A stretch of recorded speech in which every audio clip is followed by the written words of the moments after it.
Weld beads function as features in SOLIDWORKS. You can add a weld bead to any part, assembly or multi-body part.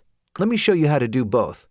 Here I have a simple weldment part, and I want to weld the structural member to the plate. If I go to Insert, Weldments, there's now a weld bead option in addition to the fillet bead option. I'll launch the tool. The first option here is to specify the weld path. You can either select faces on the model or use the Smart Weld tool.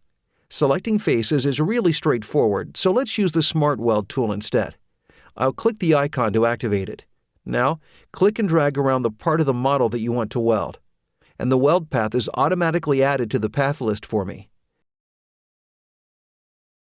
I can continue adding edges to the same weld path, or I can click the Make New Weld Path button to start a second weld. I'll do that and create a second weld around the edges on the other side.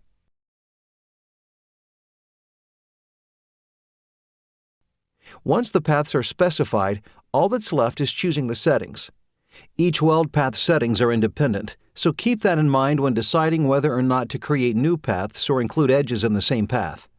The first setting is the radius of the weld, and as I just mentioned, you can get a different radius for each of the weld paths if you like. You can use the tangent propagation settings like you've seen with fillets and other features to further control the weld path. You can activate the From and To Length checkbox, along with the spin boxes if you don't want the weld to extend across the entire edge. As you adjust the values here, notice the preview updates to show the adjusted path. You can also activate the Intermittent Weld checkbox to create gaps along the weld. I'll select the other weld path and make that an intermittent weld.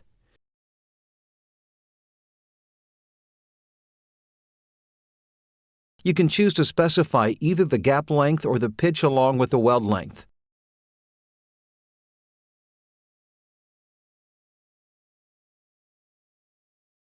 There's also a staggered checkbox which will create an alternating or staggered gap pattern if you're creating an intermittent weld on two parallel sides of the path. All that's left is defining the weld symbol. I'll click the icon, and the weld symbol dialog box appears. The options you have here depend on what drafting standard you're using, along with the selections you've made for the weld path and size. I'll keep it simple and just add a seam weld symbol.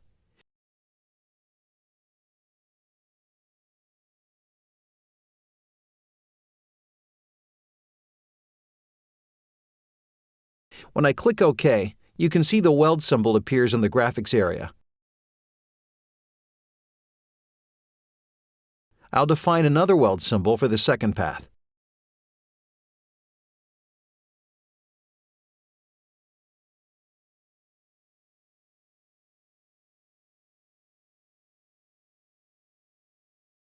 To finish up, just click the green check and the welds are added to the model. Notice that there's also now a weld folder in the Feature Manager tree. I can expand it and you can see the two welds we just created. The welds are organized and grouped together by size. You can right-click one of the sizes and choose Properties to edit the properties for all of the welds contained under it. Here you can enter a material, a mass per unit length, cost, and so on. Keep in mind, though, that although the welds are features, they behave in a manner similar to cosmetic thread callouts. They have no mass properties in the model, so adding welds to your models is for representation purposes only, and the model's mass properties will be slightly lighter than the real-world values. However, you can see the evaluated values on the right here, and you can use those to estimate the total mass by adding these values to the mass properties of the model. If you expand the weld further, you can edit the weld bead feature itself, along with the path and symbol by right-clicking on the weld bead and selecting Edit Features.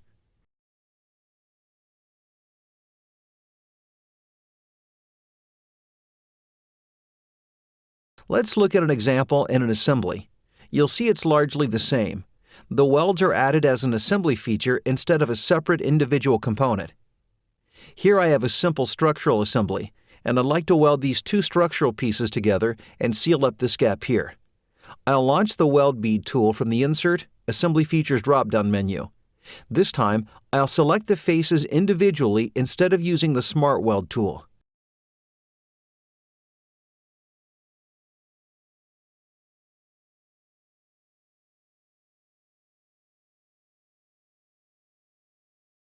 You can see the path develop.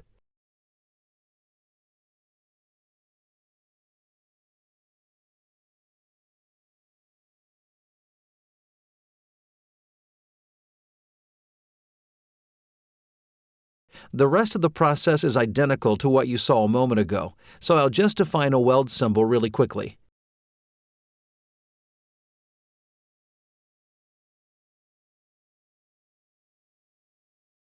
And click the green check. When I do, you can see the Weld folder appears in the Feature Manager and the weld has been created.